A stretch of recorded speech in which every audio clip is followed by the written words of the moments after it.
Bonjour et bienvenue dans ma bibliothèque. Aujourd'hui, nous sommes le 21 décembre 2011. Aujourd'hui, je lis Putain de Nelly Arcan. J'ai posé la question à plusieurs de mes clients à la librairie. Quelles sont les raisons pour lesquelles une personne se suicide? Beaucoup ont évoqué la solitude, la maladie, les problèmes d'argent, une peine d'amour. Eh bien, d'après certaines études qui ont été faites, on ne se suicide pas pour ces raisons. Sans doute, ça peut arriver. Mais la vraie raison pour laquelle on se suicide, c'est l'échec social. Alors on comprend bien qu'avec toutes les campagnes visant à sensibiliser, et quel verbe affreux, sensibiliser, je pense qu'à force d'être sensibilisé, on finit par devenir parfaitement insensible. Donc, que toutes les campagnes visant à empêcher le suicide ne sont qu'une immense tartufferie, car notre société étant obsédée par le succès et la réussite, ne peut aller contre ses propres valeurs. Alors, pour ce qui est de Nelly Arcan, j'ignore les raisons qui ont conduit son geste de se supprimer. Mais je pense qu'elle en avait assez d'être une femme stigmatisée par son passé de prostituée, qu'elle en avait assez sans doute d'être une femme dans un monde qui reste tout de même difficile pour les femmes. Et je pense que l'écrivain, enfin, l'écrivaine, enfin, par la disparition de son auteur, a pris toute la place et qu'enfin on pourra reconnaître Nelly Arcan comme étant une grande écrivaine.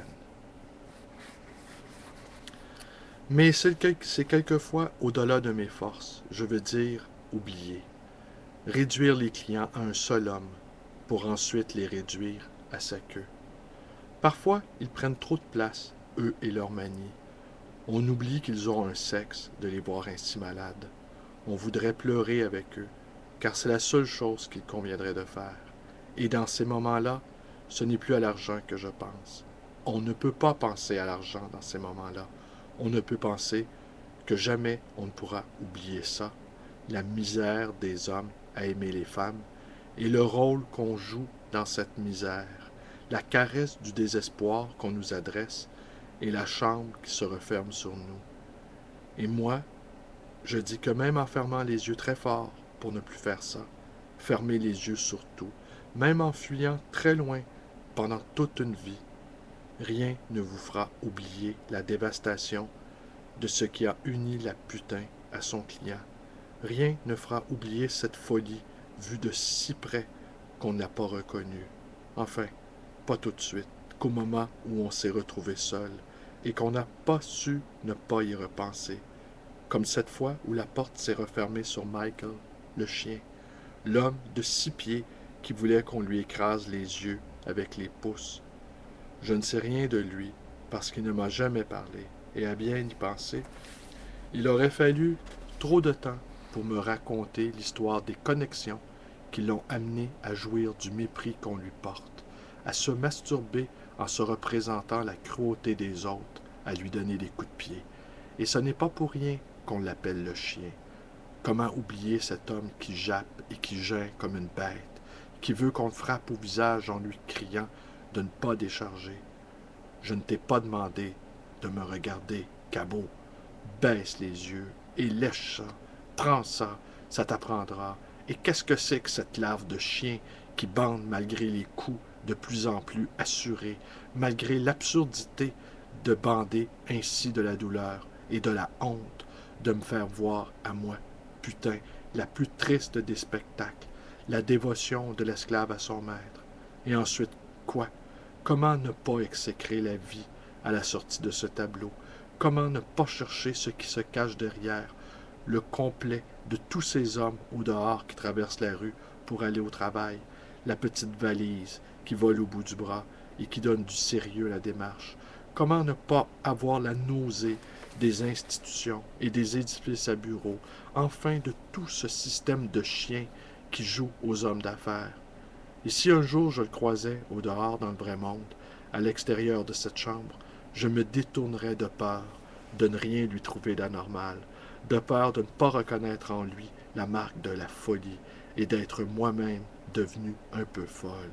Oui, ne faut-il pas être folle pour frapper les gens uniquement parce qu'ils le demandent? Ne faut-il pas être une larve pour putasser ainsi avec les chiens, jusqu'à oublier à quel point je ne sais plus rien refuser, jusqu'à ignorer que dans tous les autres cas, c'est moi qui suis la chienne, la dévote de larve qui geint parce qu'on lui demande et qui baisse la tête lorsqu'on lui remet de l'argent. Et pourquoi donc ne pourrais-je pas garder la tête haute et défier le client de mon insolence, compter et recompter devant lui les billets de banque pour rendre sa présence inopportune, lui signifier que jamais je ne me rabaisserai à ce que je vois de moi dans son regard, à cette bête rampante et servile qui n'a de force que pour se pencher et fermer les yeux, je n'en sais rien. Et si je baisse la tête, est-ce vraiment pour ne pas faire face à ce à quoi je suis réduite? Ça non plus, je ne sais pas. Parce que c'est toujours à recommencer peut-être. Parce que 3000 hommes à défiler, à défier jour après jour, ne peut que m'épuiser inutilement. Parce qu'il vaut mieux renoncer au plus vite et se pencher pour en finir avec l'interminable de ce combat dont je n'ai pas envie de toute façon. Et pourquoi ne seraient-ils pas eux-mêmes misérables de payer pour ça? Seulement pour ça. Se faire sucer comme si les putains ne vivaient que pour se mettre à genoux devant n'importe qui sur le trajet qui les porte du lit au miroir et du miroir au lit, comme si se faire sucer devait nécessairement se penser en argent. Eh bien, je ne le sais pas non plus, car il n'est pas possible de savoir quoi que ce soit lorsque les questions qu'on se pose ne sont pas de vraies questions, lorsqu'elles ne s'adressent à personne ou à trop de gens en même temps. Et peut-être sont-ils misérables après tout, mais ce n'est pas important qu'ils le soient ou pas. Ceux qui payent seront toujours plus grands que ceux qui ont payé en baissant la tête. Et ce n'est pas moi qui le veux, c'est une loi de la nature. On n'a qu'à observer l'affrontement des loups entre eux, des loups et des lions qui n'en savent rien du jugement qui diffère selon les points de vue. Ils ne savent que ce que leur dicte l'instinct, se gonfler la poitrine lorsqu'ils sont victorieux et se terrer lorsqu'ils perdent, la queue qui se dresse ou qui disparaît entre les jambes. Il n'y a que les animaux qui savent rester honnêtes. Voilà ce qui est vrai. Tout le reste n'est que pitrerie et religion, une consolation qu'on s'accorde pour ne pas mourir de la vérité. Et ces 3000 hommes qui disparaissent derrière une porte ignorent tout de ce que j'ai dû construire pour exorciser leur présence, pour ne garder d'eux que leur argent. Ils ne savent rien de ma haine, parce qu'ils ne la soupçonnent pas, parce qu'ils ont des appétits et que c'est tout ce qui importe, parce qu'il n'y a que ça à comprendre, car la vie est si simple au fond, si désespérément facile.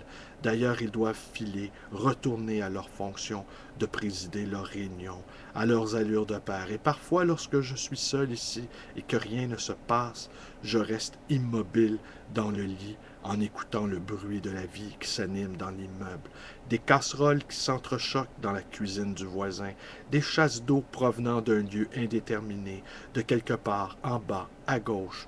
J'écoute le trafic et les klaxons sur Dr. Penfield, en prenant conscience qu'il n'est pas possible que tu ne m'entendes pas. La voix d'une femme, qu'on ne m'entende pas, la voix d'une femme qui jouit, peut percer tous les murs, se rendre jusqu'au lobby. Ma voix doit se rendre dans la rue pour se perdre dans la cacophonie urbaine, pour mourir entre deux klaxons, et dans la certitude d'être entendu par la vie qui s'anime tout autour, je m'exerce à parler tout haut, comme le font les gens fous. Je parle de tout et de rien, sans m'interrompre, pour qu'il n'y ait pas de trou entre les mots, pour que ça ressemble à une prière.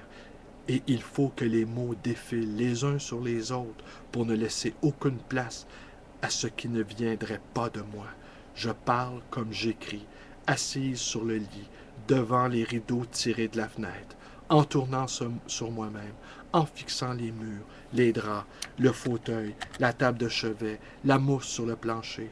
Je m'adresse à ce qui se tient ici en sachant que ça ne sert à rien, qu'à parler sans arrêt, ça ne sert à rien, mais il faut s'entêter pour ne pas mourir sur le coup d'un silence trop subi, pour dire plusieurs fois de suite, et surtout ne pas avoir peur de se répéter. 2 ou 3 idées suffisent pour remplir une seule tête, pour orienter toute une vie.